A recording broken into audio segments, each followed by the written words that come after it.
You know what they say about loyalty in corporate America? It's a one-way street. My name is Vincent Sterling. I'm 40 years old, and until last Tuesday, I was the senior marketing director at Pinnacle Industries. But here's the thing about being too good at your job. Eventually, someone decides you're too expensive to keep around.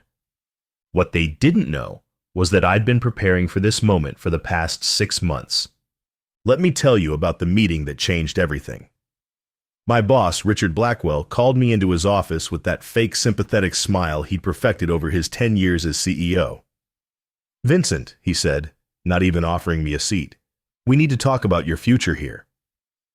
But what Richard didn't realize was that I'd already secured my own future and his company's destruction. The irony wasn't lost on me. For 15 years, I'd built Pinnacle's entire marketing operation from the ground up. Every campaign, every strategy, every client relationship, my fingerprints were on all of it. But apparently, that made me outdated in Richard's vision for the company. What he was about to discover was that some things can't be replaced with younger, cheaper alternatives. Richard leaned back in his leather chair, the one that used to belong to Jonathan Pinnacle, the founder's son who actually built this company. "Vincent, you've been with us a long time. 15 years is impressive. But the board and I have been reviewing our operational costs, and we've decided to restructure the marketing department." I nodded calmly, watching his face. "I see. And what does restructuring involve?" "We're going in a different direction. More agile, more cost-effective. We've decided to outsource most of our marketing functions to Morrison & Associates. They can handle everything we need at a fraction of the current cost." Morrison & Associates, the consulting firm that had been evaluating our department for the past 6 months. The same firm that had documented every process, every client contact, every strategy I'd developed over 15 years. "So my position is being eliminated?" I asked. Richard's smile tightened. "Your services are no longer required. We appreciate everything you've done, but frankly, your approach is outdated, too expensive, too complicated. Morrison can deliver the same results with a leaner team and modern methodologies." I stood up slowly, straightening my tie. "I understand completely." Richard looked surprised by my calm reaction. Most people fought back when their careers were destroyed. Most people pleaded or threatened or broke down. But Richard didn't know what I'd discovered 6 months ago. He didn't know about the backup systems I'd installed, and he definitely didn't know about the insurance policy I'd been building. 6 months earlier, I was reviewing quarterly budget allocations when I noticed something that made my blood run cold. My department's budget had been cut by 30%, but there was a new line item for external marketing consultants that was exactly 30% of what they'd taken from us. I did some digging and discovered that Richard had quietly hired Morrison & Associates, supposedly to evaluate our current strategies and recommend improvements. When I confronted Richard about it, he claimed it was routine optimization, but I knew better. That weekend I stayed late at the office. Security didn't think twice about it. I'd been pulling long hours for years.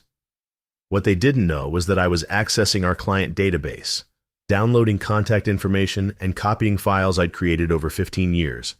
Everything was stored on company servers, but I was the one who'd built those relationships. Every major client knew me personally. Every successful campaign had my signature on it.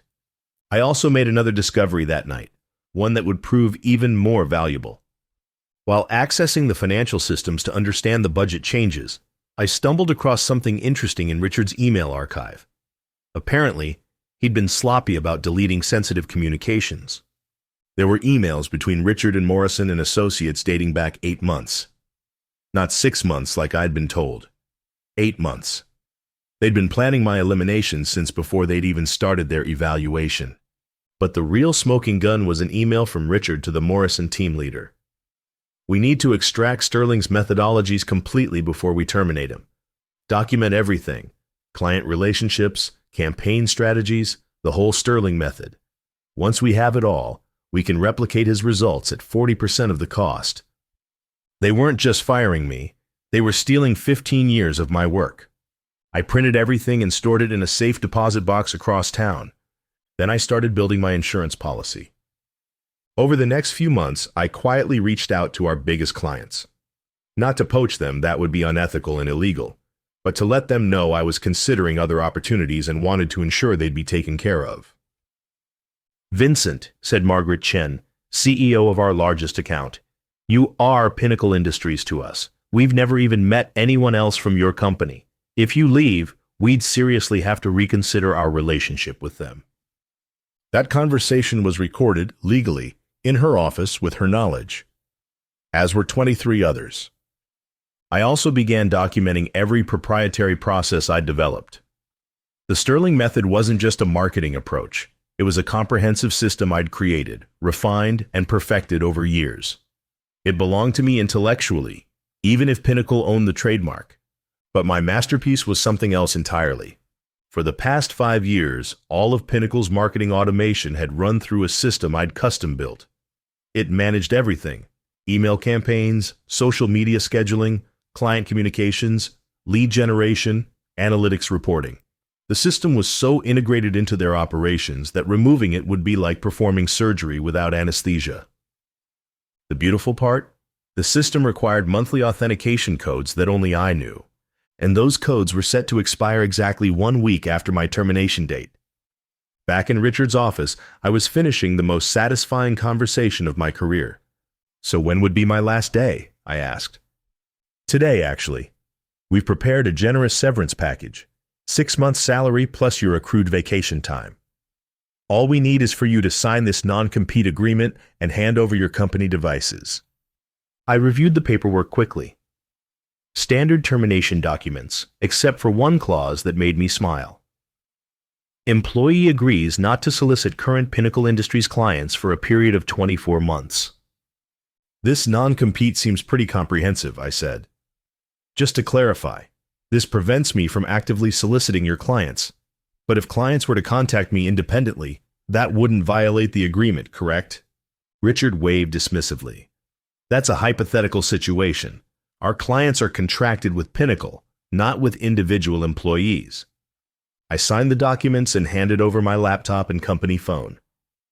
"I'll need to collect my personal items from my office," I said. "Of course. Security will escort you."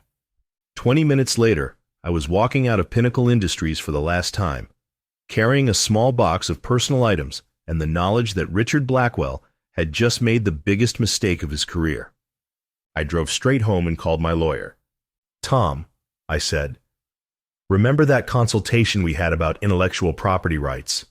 I think it's time to move forward." That afternoon, while Richard was probably celebrating his cost-cutting victory, I received the first call. "Vincent, this is Margaret Chen. I just heard the news about your departure from Pinnacle. I have to be honest, this concerns me greatly. Our contract is with Pinnacle, but our relationship has always been with you personally." "I appreciate that, Margaret. I'm exploring other opportunities right now, but I want to make sure the transition goes smoothly for you." "What if we were to engage you as an independent consultant? Would your non-compete allow that?" I smiled. "Actually, the agreement specifically prohibits me from soliciting clients, but if a client were to approach me independently with a consulting opportunity, that would be perfectly legal." By Thursday morning, I'd received similar calls from 18 of Pinnacle's 25 largest clients. But the real fireworks started on Friday. That's when Pinnacle's marketing automation system began its slow, inevitable collapse. Friday morning at 9:17 a.m., my phone rang. Unknown number. "Vincent Sterling." "Vincent, thank God. This is Brad from Pinnacle. We're having some issues with the marketing system. All our automated campaigns stopped running and we can't access the analytics dashboard." Brad, the 28-year-old director of digital transformation who was supposed to replace me. "I'm sorry, Brad, but I no longer work for Pinnacle Industries. You'll need to contact your IT department." We did. They said the system requires some kind of authentication code that resets monthly. "Do you know anything about that?" I paused, letting the question hang in the air. "I developed that system over several years. The authentication was a security feature to prevent unauthorized access. Can you give us the code? It's an emergency." "Brad, I'm not an employee anymore. I can't access proprietary company systems. You'll need to work with your new consulting partners at Morrison & Associates to resolve this." I hung up and waited. The calls came faster after that. First Brad again, then someone from IT, then Richard himself. Vincent. Richard's voice was tight with barely controlled panic. We need your help with a technical issue. I know we didn't part on ideal terms, but this is affecting our entire operation. What kind of technical issue?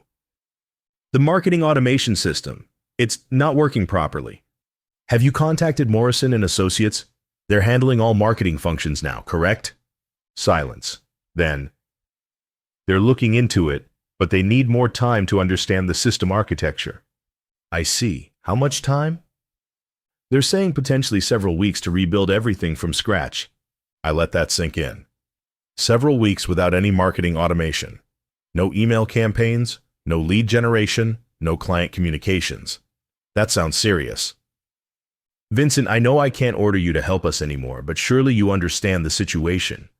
We have obligations to our clients. I absolutely understand. In fact, I've been fielding calls from several clients who are concerned about the transition. They're asking about alternative arrangements. Another pause. What kind of alternative arrangements? Well, since I'm no longer bound by employment obligations, I'm free to provide independent consulting services. Several clients have expressed interest in maintaining continuity during this transition period. You can't do that. You signed a non-compete. I smiled. Actually, Richard, you might want to review that document.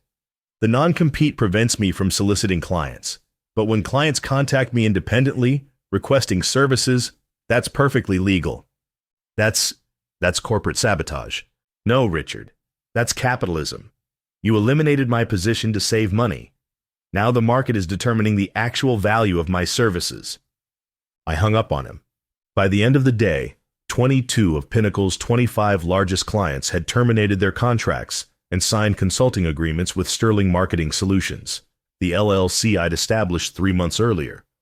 By Monday morning, Pinnacle's stock price had dropped 34% as news of the client exodus spread through industry channels.